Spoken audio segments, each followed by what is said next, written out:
திமுக அரசாங்கத்தை கண்டித்து மாவட்டந்தோறும் ஆர்ப்பாட்டம் வாக்காளர் அடையாள அட்டையை ஒப்படைக்கும் ஆர்ப்பாட்டம் போராட்டம் உரிமை கேட்டு போராட்டம் திமுக தேர்தல் அறிக்கை 177 நிறைவேற்றாத திமுக அரசை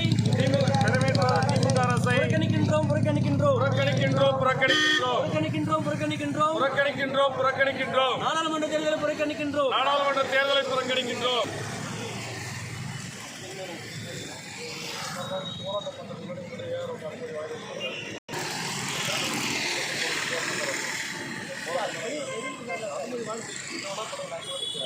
அனுமதி வாங்காமல்